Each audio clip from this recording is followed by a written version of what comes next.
ಕಲಬುರಗಿಯ ಚಿತ್ತಾಪುರದಲ್ಲಿ ಪಥಸಂಚಲನಕ್ಕೆ ಸಜ್ಜಾಗಿದ್ದಂತ ಆರ್ಎಸ್ಎಸ್ಗೆ ಅನುಮತಿ ನಿರಾಕರಿಸಲಾಗಿದೆ. ಅನುಮತಿ ಕೋರಿ ಹೈಕೋರ್ಟ್ಗೆ ಆರ್ಎಸ್ಎಸ್ ಜಿಲ್ಲಾ ಪ್ರಮುಖ ಅಶೋಕ್ ಪಾಟೀಲ್ ಅರ್ಜಿ ಹಾಕಿದ್ರು.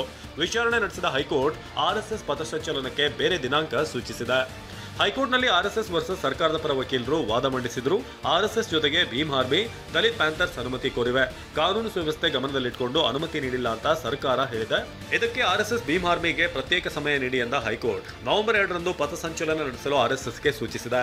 ಇನ್ನು ಪಥಸಂಚಲನದ ಮಾರ್ಗದೊಂದಿಗೆ ಹೊಸ ಅರ್ಜಿ ಸಲ್ಲಿಸಲು ಆರ್ಎಸ್ಎಸ್ಗೆ ಹೈಕೋರ್ಟ್ ಸೂಚಿಸಿದ್ದು, ಜಿಲ್ಲಾಧಿಕಾರಿಗಳು, ಪೊಲೀಸರು, ತಹಶೀಲ್ದಾರ್ಗೆ ಹೊಸ ಅರ್ಜಿ ಸಲ್ಲಿಸಿ ಆ ಅರ್ಜಿಯ ವರದಿ ಬಂದ ಬಳಿಕ ಅಕ್ಟೋಬರ್ 24ರಂದು ವಿಚಾರಣೆ ನಡೆಸುತ್ತೇವೆ ಎಂದಿದೆ. ಆರ್ಎಸ್ಎಸ್ ಪಥಸಂಚಲನಕ್ಕೆ ನವೆಂಬರ್ 2ರ ದಿನಾಂಕ ಸೂಚಿಸಿದ ಬೆನ್ನಲ್ಲೇ ಕಲಬುರಗಿಯಲ್ಲಿ ಆರ್ಎಸ್ಎಸ್ ಕಾರ್ಯಕರ್ತರಿಂದ ವಿಜಯೋತ್ಸವ ನಡೆಸಲಾಗಿದೆ. ಶಾಬಾದ್ ಪಟ್ಟಣದ ಶ್ರೀರಾಮ್ ಚೌಕ ಬಳಿ ಪಟಾಕಿ ಸಿಡಿಸಿ ಆರ್ಎಸ್ಎಸ್ ಕಾರ್ಯಕರ್ತರು ಸಂಭ್ರಮಿಸಿದ್ದಾರೆ. ರಾಜ್ಯ ಸರ್ಕಾರದ ವಿರುದ್ಧ ಧಿಕ್ಕಾರ ಕೂಗಿದ್ದಾರೆ. ಮತ್ತೊಂದೆಡೆ ಆರ್ಎಸ್ಎಸ್ ಪಥಸಂಚಲನದ ಬಗ್ಗೆ ಎಕ್ಸ್ ಖಾತೆಯಲ್ಲಿ ವಿಪಕ್ಷ ನಾಯಕ ಆರ್ ಅಶೋಕ್ ಆಕ್ರೋಶ ಹೊರಹಾಕಿದ್ದಾರೆ. ಚಿತ್ತಾಪುರ ರಿಪಬ್ಲಿಕ್ನ ರಜಾಕಾರರಿಗೆ ಕೋರ್ಟ್ ಚಾಟಿ ಬೀಸಿದೆ. ಚಿತ್ತಾಪುರದಲ್ಲಿ ಆರ್ಎಸ್ಎಸ್ ಪಥಸಂಚಲನಕ್ಕೆ ವಿಧಿಸಿದ್ದ ನಿಷೇಧವನ್ನ ಹೈಕೋರ್ಟ್ ರದ್ದು ಮಾಡಿ ನವೆಂಬರ್ 2ಕ್ಕೆ ಅನುಮತಿ ನೀಡಿದೆ. ದೇಶಭಕ್ತರ ಪಥಸಂಚಲನ ತಡೆಯಲು ಯತ್ನಿಸಿದಂತ ಚಿತ್ತಾಪುರದ ರಜಾಕಾರರು ನ್ಯಾಯದ ಮುಂದೆ ತಲೆಬಾಗಬೇಕಾದ ಪರಿಸ್ಥಿತಿ ಬಂದಿದೆ ಎಂದು ಅಶೋಕ್ ಪೋಸ್ಟ್ ಮಾಡಿದ್ದಾರೆ. ಕಲಬುರಗಿಯ ಚಿತ್ತಾಪುರದಲ್ಲಿ ಆರ್ಎಸ್ಎಸ್ ಪಥಸಂಚಲನಕ್ಕೆ ಅನುಮತಿ ನೀಡೋದು ಸರ್ಕಾರದ ವಿವೇಚನೆಗೆ ಬಿಟ್ಟಿದ್ದು ಎಂದು ನ್ಯಾಯಮೂರ್ತಿ ಹೇಳಿದ್ದಾರೆಂದು ಸಚಿವ ಪ್ರಿಯಾಂಕ್ ಖರ್ಗೆ ಹೇಳಿದ್ದಾರೆ. ಆರ್ಎಸ್ಎಸ್ ಪಥಸಂಚಲನದ ಬಗ್ಗೆ ಸ್ಥಳದ ಎನ್ಒಸಿ ಕೊಟ್ಟಿಲ್ಲ, ದಾಖಲೆ ಕೊಟ್ಟಿಲ್ಲ, ಅನುಮತಿಯನ್ನೇ ಕೇಳಿಲ್ಲ. ಮತ್ತೊಮ್ಮೆ ಅರ್ಜಿ ಸಲ್ಲಿಸಿದ್ರೆ ಸರ್ಕಾರ ನೋಡುತ್ತೆ ಅಂತ ಪ್ರಿಯಾಂಕ್ ತಿಳಿಸಿದ್ದಾರೆ. ಮತ್ತೊಂದೆಡೆ ಕಲಬುರಗಿ ಜಿಲ್ಲೆಯ ಯಡ್ರಾಮಿ ತಾಲೂಕಿನ ಕುಮ್ಮನಶಿರಸಗಿ ಗ್ರಾಮದಲ್ಲಿ ಆರ್ಎಸ್ಎಸ್ ಪಥಸಂಚಲನಕ್ಕೆ ಪ್ರತಿಬಂಧಕಾಜ್ಞೆ ಜಾರಿ ಮಾಡಲಾಗಿದೆ. ಆರ್ಎಸ್ಎಸ್ ಹಾಗೂ ದಲಿತ ಸಂಘಟನೆ ಮಧ್ಯೆ ವೈಷಮ್ಯ ಬೆಳೆದ ಹಿನ್ನೆಲೆ ಸೋಮವಾರ ಬೆಳಗ್ಗೆ 6 ಗಂಟೆವರೆಗೆ ಪ್ರತಿಬಂಧಕಾಜ್ಞೆ ಜಾರಿಯಾಗಿದೆ. ಇತ್ತ ಸೇಡಂ ಪಟ್ಟಣದಲ್ಲೂ ಆರ್ಎಸ್ಎಸ್ ಪಥಸಂಚಲನಕ್ಕೆ ಅನುಮತಿ ನಿರಾಕರಿಸಲಾಗಿತ್ತು. ಆದರೆ ಅನುಮತಿ ಇಲ್ಲದೆ ಪಥಸಂಚಲನಕ್ಕೆ ಆರ್ಎಸ್ಎಸ್ ಕಾರ್ಯಕರ್ತರು ಮುಂದಾಗಿದ್ದು ಪೊಲೀಸರು ವಶಕ್ಕೆ ಪಡೆದಿದ್ದಾರೆ.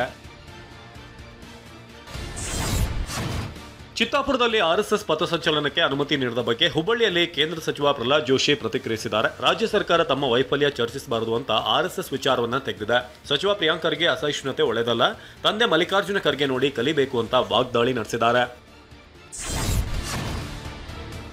ಆರ್ಎಸ್ಎಸ್ ಪಥಸಂಚಲನಕ್ಕೆ ಅನುಮತಿ ನಿರಾಕರಣೆ ಬಗ್ಗೆ ಮಾತನಾಡಿದ ಗೃಹ ಸಚಿವ ಡಾಕ್ಟರ್ ಜಿ ಪರಮೇಶ್ವರ್, ಸರ್ಕಾರಿ ಜಾಗಗಳಲ್ಲಿ ಚಟುವಟಿಕೆ ಮಾಡಲು ಅವಕಾಶ ಇಲ್ಲ ಎಂದಿದ್ದಾರೆ.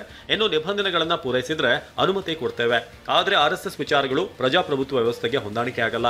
2013ರಲ್ಲಿ ಜಗದೀಶ್ ಶೆಟ್ಟರ್ ಸರ್ಕಾರವೇ ಈ ಆದೇಶವನ್ನು ನೀಡಿತು ಅಂತ ಪರಮೇಶ್ವರ್ ಹೇಳಿದರು. ಇನ್ನು ಆರ್ಎಸ್ಎಸ್ ಚಟುವಟಿಕೆಗೆ ಸರ್ಕಾರದಿಂದ ನಿರ್ಬಂಧಿಸಿದ್ದು ಜಗದೀಶ್ ಶೆಟ್ಟರ್ ಸರ್ಕಾರ. ಅದೇ ಈಗ ಮುಂದುವರೆದಿದೆ ಅಂತ ಡಿಸಿಎಂ ಡಿಕೆ ಶಿವಕುಮಾರ್ ಹೇಳಿದ್ದಾರೆ. ಈಗ 2013ರಲ್ಲಿ ಮಾನ್ಯ ಜಗದೀಶ್ ಶೆಟ್ಟರ್ ಅವರು ಮುಖ್ಯಮಂತ್ರಿ ಇದ್ರು.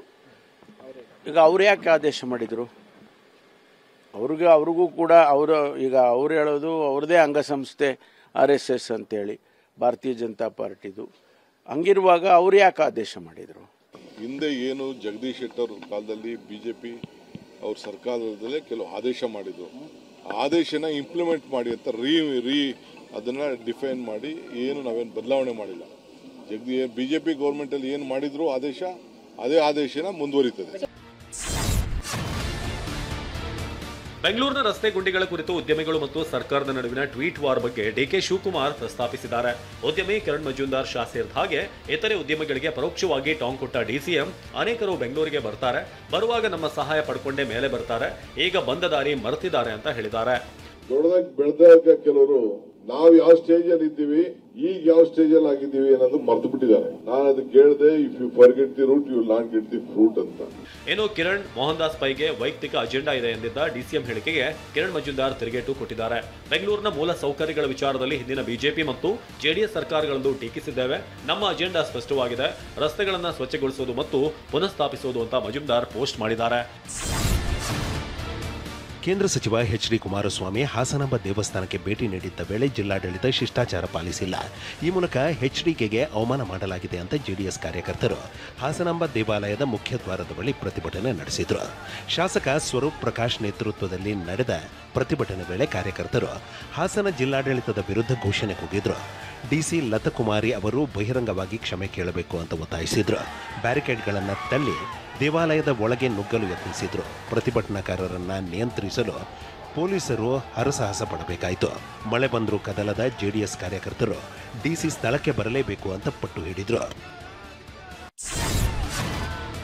ಜಿಲ್ಲಾಧಿಕಾರಿ ಸ್ಥಳಕ್ಕೆ ಬರಲೇಬೇಕು, ಎಚ್ಡಿಕೆಗೆ ಅವಮಾನ ಮಾಡಿದ್ದಕ್ಕೆ ಕ್ಷಮೆ ಕೇಳಬೇಕು ಅಂತ ಪಟ್ಟು ಹಿಡಿದಿದ್ದ ಜೆಡಿಎಸ್ ಕಾರ್ಯಕರ್ತರ ಪ್ರತಿಭಟನೆ ಡಿಸಿ ಲತಾ ಕುಮಾರಿ ಬರ್ತಿದ್ದಂತೆ ತಣ್ಣಗಾಗಿ ಬಿಡಿತು.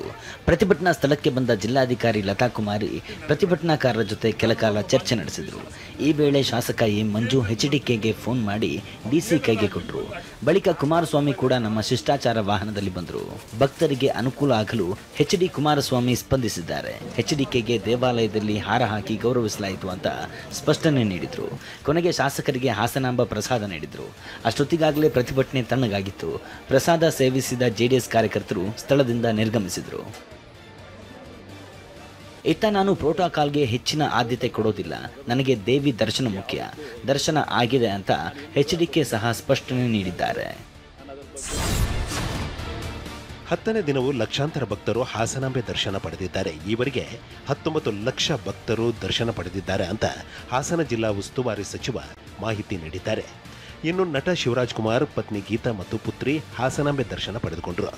ಇತ್ತ ಕಾಂತಾರ ಚಾಪ್ಟರ್ 1 ಅಭೂತಪೂರ್ವ ಯಶಸ್ಸಿನಲ್ಲಿರುವ ರಿಷಬ್ ಶೆಟ್ಟಿ ಸಹ ಕುಟುಂಬ ಸದಸ್ಯರು ಆಪ್ತರ ಜೊತೆ ದೇವಿ ದರ್ಶನ ಪಡೆದುಕೊಂಡರು.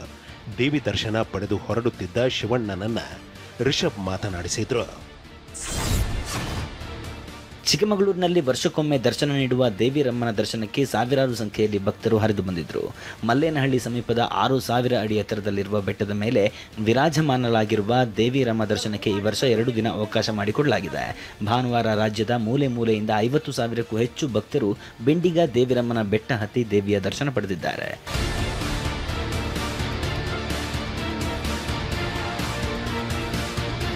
ಇನ್ನು ದೇವಿರಮ್ಮ ಬೆಟ್ಟ ಸೇರಿದಂತೆ ಜಿಲ್ಲೆಯಾದ್ಯಂತ ಭಾರೀ ಮಳೆಯಾಗುವ ಸಾಧ್ಯತೆ ಇದೆ ಅಂತ ಹವಾಮಾನ ಇಲಾಖೆ ಮುನ್ಸೂಚನೆ ನೀಡಿದೆ. ಈ ಹಿನ್ನೆಲೆ ಚಿಕ್ಕಮಗಳೂರು ಜಿಲ್ಲಾಡಳಿತ ಅಗತ್ಯ ಮುಂಜಾಗ್ರತಾ ಕ್ರಮ ಕೈಗೊಂಡಿದೆ. ಬೆಳಗಾವಿ ಡಿಸಿಸಿ ಬ್ಯಾಂಕ್ ಚುನಾವಣೆಯಲ್ಲಿ ಹೈ ಡ್ರಾಮಾ ನಡೆದಿದೆ. ಜಾರಕಿಹೊಳಿ ಸವದಿ ಬಣದ ಬೆಂಬಲಿಗರು ಪರಸ್ಪರ ಹೊಡೆದಾಡಿಕೊಂಡಿದ್ದಾರೆ. ಮತದಾನಕ್ಕೆ 40 ಡೆಲಿಗೇಷನ್ ಫಾರ್ಮ್ ಕೊಡ್ತಿಲ್ಲ ಅಂತ ಜಾರಕಿಹೊಳಿ ಪ್ಯಾನೆಲ್ನ ಅಭ್ಯರ್ಥಿ ವಿರುದ್ಧ ಆರೋಪಿಸಿದ್ದಾರೆ. ಬೆಳಗಾವಿಯಲ್ಲಿ ಮಾಜಿ ಸಂಸದ ರಮೇಶ್ ಕತ್ತಿ ನಾಲಿಗೆ ಹರಿಬಿಟ್ಟಿದ್ದಾರೆ. ಡಿಸಿಸಿ ಬ್ಯಾಂಕ್ ಚುನಾವಣಾ ಕೇಂದ್ರದ ಬಳಿ ಸಮುದಾಯವೊಂದರ ವಿರುದ್ಧ ಅವಹೇಳನಕಾರಿ ಪದ ಪ್ರಯೋಗಿಸಿದ್ದಾರೆ.